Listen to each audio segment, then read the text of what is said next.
This is the story of Onimusha, specifically Onimusha 2 Samurai's Destiny, and to be even more specific, Onimusha 2 Samurai's Destiny, the 2025 remake. Yes, it's finally time to talk about Onimusha on this channel, and I've got to send a big thanks to Capcom for sponsoring this video and sending over a code. However, before we get into the sequel, we need to go back and look at the origins of this series. Back in 1997, Japanese magazine Dengeka Nintendo 64 sat down with Yoshiki Akimoto from Capcom to discuss what was coming next. And for you guys out there that don't know, Akimoto-san is quite the video game legend. Back in the 80s, he helped push the shoot-'em-up genre with titles such as 1942. His top-down game Gun.Smoke would eventually serve as a spiritual successor of sorts for a little-known series called Red Dead. And as he moved into more of a producer role, with games such as Final Fight and Street Fighter 2 being released under his watch. So yeah, the term video game legend doesn't even begin to cover the importance of this chap. Oh, and he also worked on Resident Evil.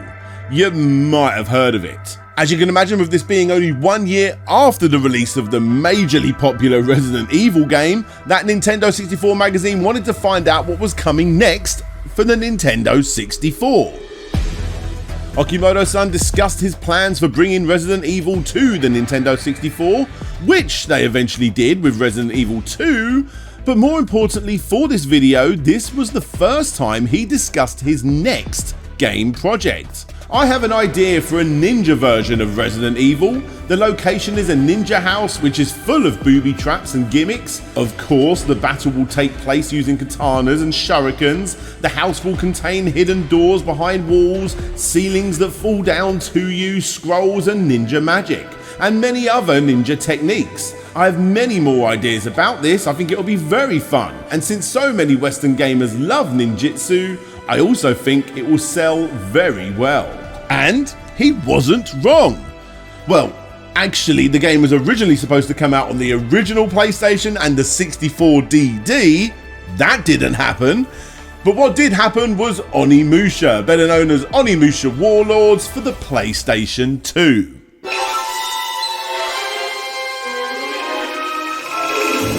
Released in 2001, that original game quickly became the best-selling PlayStation 2 game for the time. The perfect way for Resident Evil fans to try something they love with a fresh, unique style. Exploring the Sengoku period, solving puzzles, and hacking up bad guys with samurai swords. What's not to love? Now, obviously, with that original game doing brilliantly well, in fact it did so well it was the first ever game for the PlayStation 2 to sell over 1 million copies, a sequel was very quickly greenlit. Onimusha 2 Samurai's Destiny was released in 2001, and similar to the game that came before it, it was incredibly well received. Upon launch, the game sold even better than that of the original, and even though the two games were briefly created side by side, the reception for the sequel was much higher. IGN awarded it as the best adventure game of the year, and with the PlayStation 2 being a whole year older since the original release, the gameplay and presentation were refined for this title specifically. However, even though for the time this was the perfect sequel, going back now 23 years later, it's fair to say that the game has aged a little bit. Thanks to its incredible story and combat mechanics, this game specifically still has a hardcore dedicated fan base connected to it. But with that said, controlling your hero using the D-pad is quite the shock for newcomers. Forcing the player to listen to the English dub over the Japanese original with text wasn't for everyone. And honestly, the pre-rendered backgrounds mixed with the polygon created playable characters don't exactly look as good on new age HD TVs compared to those classic fat back-breaking CRT TV sets. Which brings us to 2025 and the remaster of this game, which is without a doubt the best way to play it. All in all, it's still the same game, no major changes to the story besides a recasting of the narrator for improved Japanese pronunciations, and for the first time ever, the ability to listen to the story in Japanese with subtitles if that's what you prefer. The game also includes an easy mode perfect for players who just want to enjoy the story, and a new Hell difficulty for those that have mastered the game and want a real challenge, literally one hit and you're dead. I can't play it like this, but fair play to the people out there that can and have already uploaded Hell level difficulty playthroughs. One of the newest and most recognisable additions, besides the ability to play the game with the analog stick this time, a much needed upgrade, is the fact that this remaster allows you to play the game in a full 16:9 widescreen ratio. Although, fair play, this wasn't the way the game was designed to be played all those years ago, so you are given the option to change this back to the original format of 4:3 if you wish. On top of this, newcomers to the series will no doubt prefer the modernised 360-degree move in any direction analog controls. It's easy to forget, but just like the original Resident Evil games, those early Onimusha titles adopted the tank control moving style, stopping your character, twisting on the spot, and then running in that direction with minimal movement left or right.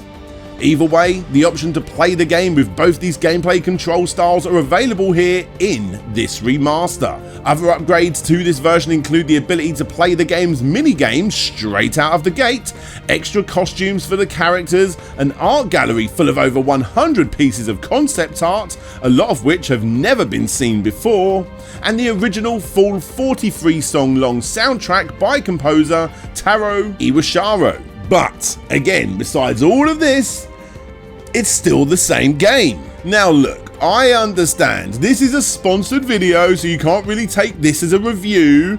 However, as stated earlier, Onimusha 2 was an extremely popular and well-reviewed game upon release, and this is simply a remaster of that game.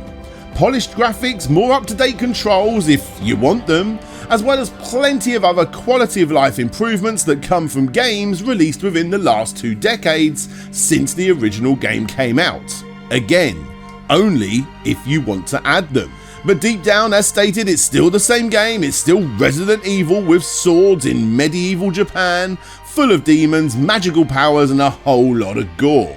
Although if you ask me, it's far more action heavy than the Resident Evil series. This is what makes Onimusha stand out. It's very much a hack and slash version of the Resi games, but with its well implemented ice and critical counter mechanics, it's still the same satisfying game now that it was back then. In the game, you have the ability to give gifts to the game's main sub-characters. This may seem basic, but it's anything but.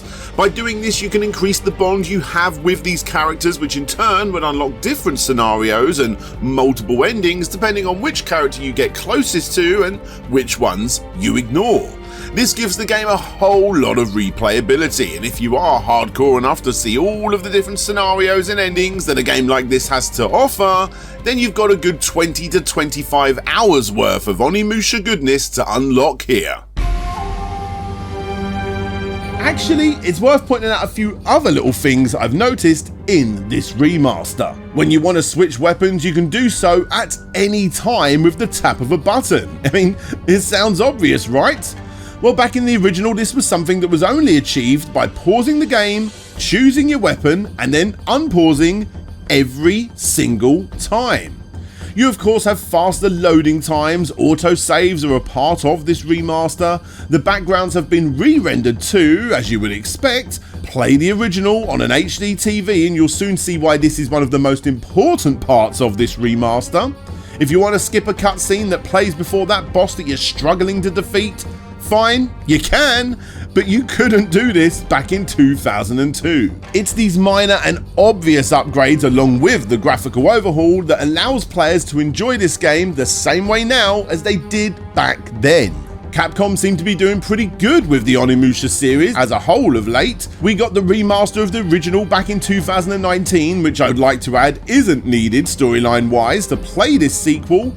You obviously got this remake and a new entry expected for release in 2026. There's a reason there's a hardcore fan base that up to last year gobbled up 8.6 million Onimusha units, and if you're not one of those hardcore fans, even though the franchise is close to a quarter of a century old, there's no better time to revisit or start to enjoy the Onimusha series. The game is available now and can be played on PC, PlayStation, Xbox, and the Nintendo Switch. Now, of course, after the release of Onimusha 2 back in 2002, we got a whole heap of follow-ups in sequels, spin-offs and cancelled versions of some of the games. This is something that one day I'd like to cover in full. If you're interested in checking this out too, then please let me know down below if you want to see Onimusha the complete history. However, for now, this is very much just a look at the fan favourite Onimusha 2, which has now been remastered, and links to find out more yourself can be found down below in the description and the pinned comment. A huge thanks to the team over at Capcom that wanted me to talk about Onimusha. I mean, that's absolutely awesome. And look guys, again, if you want me to talk about Onimusha further and do a proper Onimusha the complete history video, then let me know down below. I would love to do that. I mean, the series is 25 years old now, which is insane to think. I specifically remember going to the shops to buy the original when it came out. Insane.